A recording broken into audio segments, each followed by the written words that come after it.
Welcome to my channel. तो आज हम लोग देखेंगे शॉर्ट आंसर टाइप क्वेश्चंस और ये अपना होगा चैप्टर 19 पॉल्यूशन ऑफ एयर। और इसके पहले के जो वीडियोज़ हैं उसका लिंक आपको मिल जाएगा डिस्क्रिप्शन बॉक्स में, वहाँ से आप चेकआउट कर सकते हैं। तो हमारे पास जो पहला क्वेश्चन आता है इसमें क्या कहा गया देखिए, कहता है डिफाइन द टर्म पॉल्यूटेंट। हम लोग को यहाँ पे पॉल्यूटेंट का डेफिनेशन देना है। तो आइए हम यहाँ पे नोट करेंगे। हम लोग यहाँ पे लिखेंगे एनी सब्सटेंस, कोई भी सब्सटेंस हमारा पॉल्यूटेंट कहलाएगा अगर उसकी मात्रा जितनी होनी चाहिए उससे ज़्यादा हो जाए, ठीक है, और वो हार्मफुल इफेक्ट का कारण बने। तो हम यहाँ पे लिखेंगे any substance present in the environment in proportions greater than it's natural abundance and causing harmful effects is called a pollutant. तो सिंपल हो गया हमारा, कोई भी सब्सटेंस पॉल्यूटेंट कहलाएगा अगर वो जितनी उसकी मात्रा होनी चाहिए, जितना उसका प्रोपोर्शन होना चाहिए उससे ज़्यादा मात्रा में प्रेजेंट हो और उसके वजह से वो हार्मफुल इफेक्ट क्रिएट करे, हार्मफुल इफेक्ट का कारण बने, तो वो सब्सटेंस हमारा क्या कहलाएगा, पॉल्यूटेंट कहलाएगा। ओके, ये बिल्कुल सिंपल था, हमारा डेफिनेशन हमने यहाँ पे देख लिया। अब हम लोग यहाँ पे देखेंगे सेकेंड नंबर क्वेश्चन जो हमारे पास है।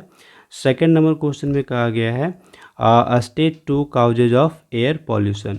एयर पॉल्यूशन जो होता है ना, उसके पीछे हमको यहाँ पे टू कारणस बताने हैं। अब देखिए यहाँ पे जो एयर पोल्यूशन है उसके तो बहुत सारे कारण हो सकते हैं, लेकिन हम लोग को यहाँ पे केवल टू काउजेस को नोट करने हैं। तो आइए हम यहाँ पे नोट करेंगे। फर्स्ट हम लोग यहाँ पे लिखते हैं excessive burning of fossil fuels like coal, kerosene, petrol और डीजल। ये देखिए हमारे फॉसिल फ्यूल्स कहलाते हैं, कोल, केरोसिन, पेट्रोल और डीजल। इसको जब हम लोग ज़्यादा मात्रा में बर्न करेंगे, एक्सेसिव बर्निंग होगा, तो उस कंडीशन में ज़्यादा मात्रा में हमारा पॉल्यूटेंट्स रिलीज होगा एटमॉस्फेयर में और इसके वजह से हमारा एयर क्या होगा ना, पॉल्यूट होगा। दूसरा हम यहाँ पे नोट करेंगे use of certain harmful substances like CFC कहने का मतलब हो रहा है क्लोरोफ्लोरोकार्बन। ओके, ये क्या करता है, हमारा पॉल्यूशन का कारण बनता है। तो हम यहाँ पे टू काउजेज को नोट कर लिए हैं। आपका आंसर कुछ और भी हो सकता है, अकॉर्डिंग आप देख लीजिएगा, जो आपको इजी लगे आप यहाँ पे नोट कर सकते हैं। तो चलिए अब हम मूव करते हैं यहाँ पे क्वेश्चन नंबर थर्ड की ओर। और क्वेश्चन नंबर थर्ड हमारे पास कहता है how is carboxy haemoglobin form. Carboxy haemoglobin किस तरह से फॉर्म होता है ये हमको यहाँ पे बताने हैं। तो आंसर हमारा बिल्कुल सिंपल होगा, हम यहाँ पे नोट करेंगे carboxy haemoglobin is formed when carbon monoxide combines with haemoglobin present in the blood. देखिए ब्लड में ना हमारा हीमोग्लोबिन प्रेजेंट होता है। जब हम लोग कार्बन मोनोऑक्साइड गैस को इनहेल करते हैं तो लंग्स में ये हमारा जाता है और वहाँ पे जो ब्लड में हमारा हीमोग्लोबिन प्रेजेंट होता है उसके साथ ये कंबाइन करता है और एक हमारा कॉम्प्लेक्स बनाता है। जो कॉम्प्लेक्स हमारा बनता है यहाँ पे कार्बन मोनोऑक्साइड आने की CO और हमारा हीमोग्लोबिन के साथ कॉम्बिनेशन के बाद वो कॉम्प्लेक्स हमारा कहलाता है कार्बोक्सी हीमोग्लोबिन। और कार्बोक्सी हीमोग्लोबिन की वजह से हमारा क्या होता है ना, यहाँ पे ऑक्सीजन का सर्कुलेशन रुक जाता है, क्योंकि कार्बोक्सी हीमोग्लोबिन एक ऐसा कॉम्प्लेक्स है जो ऑक्सीजन को कैरी नहीं कर पाता है पूरे बॉडी में, और इसके वजह से यहाँ पे जो पर्सन है उसका डेथ भी हो सकता है। तो इसलिए कहा गया है कार्बन मोनोऑक्साइड गैस जो है ना वो हमारा एक पॉइजनस गैस है, क्योंकि ये ऐसा कॉम्प्लेक्स बना रहा है हीमोग्लोबिन के साथ कंबाइन करके जो ऑक्सीजन को कैरी करने में कैपेबल नहीं होता है, और इसके वजह से जो इसको इनहेल करता है ज़्यादा मात्रा में उस व्यक्ति का डेथ हो जाता है। तो हमने यहाँ पे देख लिया कि कार्बोक्सी हीमोग्लोबिन हमारा कब बनता है, जब हमारा कार्बन मोनोऑक्साइड गैस ब्लड में जो प्रेजेंट है हीमोग्लोबिन उसके साथ जुड़ जाता है, तो हमारा एक कॉम्प्लेक्स बनता है, और जो कॉम्प्लेक्स बनता है उसी को हम यहाँ पे कहते हैं कार्बोक्सी हीमोग्लोबिन।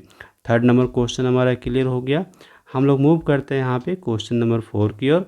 और क्वेश्चन नंबर 4 में देखिए कहा गया है state the harmful effects of chlorofluorocarbon. तो हमारे पास जो क्लोरोफ्लोरोकार्बन हुआ करता है ना उसके क्या हार्मफुल इफेक्ट्स हैं ये हमको यहाँ पे नोट करने हैं। आइए हम लोग यहाँ पे नोट करेंगे। हम लोग लिखेंगे, ये हमें यहाँ पे शॉर्ट में लिखा हूँ, ठीक है, CFC कहने का मतलब हो गया क्लोरोफ्लोरोकार्बन। तो लिखेंगे CFC cause the depletion of ozone layer by decomposing ozone to oxygen. CFC क्या करता है ना, CFC ओजोन लेयर को तोड़ने का काम करता है, धीरे धीरे उसको डिप्लेशन का काम करता है। कैसे करता है, तो जो ओजोन है ना उसको ये ऑक्सीजन में कन्वर्ट कर देता है। ठीक, इससे क्या होगा, जब हमारा ओजोन लेयर यहाँ पे ओजोन लेयर हमारा ख़राब होता जाएगा, धीरे धीरे उसका डिप्लेशन होगा, तो उसके वजह से जो यूवी रेडिएशन है ना जो कि हमारा सन से आता है, वो क्या होगा ना, ज़्यादा अमाउंट में अर्थ पे पहुँचेगा। इसके वजह से हमको यहाँ पे स्किन कैंसर हो सकता है या तो फिर आई से रिलेटेड डिजीज हो सकते हैं। तो हम यहाँ पे क्या नोट कर लेंगे, आगे लिखेंगे it increases UV radiations are reaching the earth which can cause a skin cancer and damage to eye. तो ये हमारा कंप्लीट आंसर हो जाएगा। इसी तरह से हम यहाँ पे मूव करते हैं। हमारे पास जो नेक्स्ट क्वेश्चन होगा, ये क्वेश्चन नंबर हमारा 5 होगा, जो कि लास्ट होगा। तो आइए यहाँ पे क्या कहता है हम समझ लेंगे। कहता है suggest any 3 measures that can help to check global warming. Global warming को हम लोग कैसे कम कर सकते हैं, इसके बारे में हम लोग को यहाँ पे लिखने हैं। और कितने पॉइंट्स बताने हैं हम लोगों को यहाँ पे, तो ये 3 पॉइंट्स हम लोग को बताने हैं। तो आइए हम यहाँ पे एक करके लिखेंगे। फर्स्ट पॉइंट में हम लोग यहाँ पे नोट करेंगे डिफॉरेस्टेशन। देखिए, डिफॉरेस्टेशन मस्ट बी स्टॉप्ड। जो हमारा डिफॉरेस्टेशन होता है उसको हमको रोकना पड़ेगा। डिफॉरेस्टेशन कहने का मतलब हो गया कि पेड़ पौधे को हम लोग ज़्यादा मात्रा में काटते हैं ना, कट करते हैं ना, कटिंग डाउन ऑफ ट्रीज कहलाता है हमारा डिफॉरेस्टेशन। तो हमको यहाँ पे प्लांट्स को या फिर जो पेड़ पौधे हैं उसको हमको कट नहीं करना है, डिफॉरेस्टेशन को रोकना है। दूसरा हमारा यहाँ पे होता है more trees should be planted. हम तो यहाँ पे पेड़ पौधों को नहीं कट करेंगे और साथ ही साथ हम लोग अधिक से अधिक मात्रा में पेड़ पौधे को लगाएंगे। ठीक है, more trees should be planted, ज़्यादा मात्रा में हम लोग को यहाँ पे पेड़ पौधे लगाने होंगे। और हम यहाँ पे लास्ट में एक देंगे, the use of fossil fuels such as wood, coal, petrol etcetera should be minimise.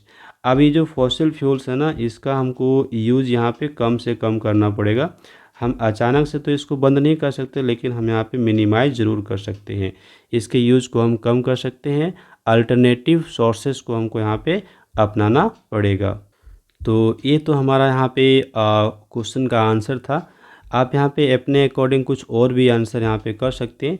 चूँकि इसका आंसर यहाँ पे 3 पॉइंट्स में देना है, तो 3 पॉइंट्स आप अपने अकॉर्डिंग कुछ और भी यहाँ पे नोट कर सकते हैं जो कि आपको सूटेबल लगता हो। तो चलिए, ये हमने यहाँ पे शॉर्ट आंसर टाइप क्वेश्चंस को कंप्लीट कर लिया। So thanks for watching, have a glorious day ahead. Like this video, share with others and do subscribe my YouTube channel.